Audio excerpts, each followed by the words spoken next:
বাংলাদেশ উদীচী শিল্পী গোষ্ঠী যুক্তরাজ্য শাখার সাধারণ সভা হয়েছে। শুক্রবার পূর্ব লন্ডনের একটি হলে অনুষ্ঠিত হয় এই সভা।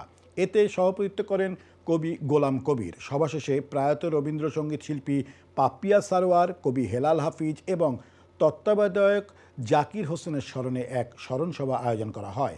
অনুষ্ঠানে প্রধান অতিথি হিসেবে উপস্থিত ছিলেন বীর মুক্তিযোদ্ধা শিল্পী মাহমুদুর রহমান বেনু।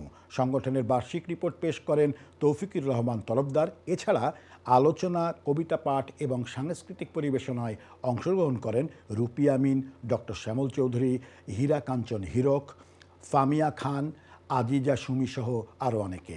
অনুষ্ঠানের শেষে সংগঠনের সভাপতি বীর মুক্তিযোদ্ধা গোলাম মোস্তফা অতিথি এবং অংশগ্রহণকারীদের ধন্যবাদ জানিয়ে অনুষ্ঠানের সমাপ্তি ঘোষণা করেন।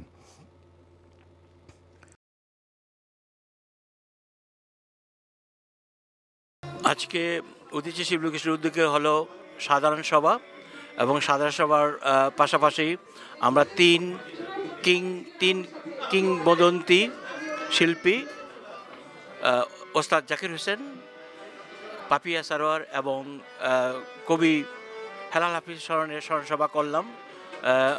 অনেক সদস্যরা আমাদের সাথে ছিলেন এবং আমাদের প্রধান অতিথি ছিলেন আমাদের বাংলাদেশের বীর মুক্তিযোদ্ধা এবং সঙ্গীত শিল্পী মাহমুদুর রহমান বেনু। এবার ইতালিতে বাংলাদেশের খবর।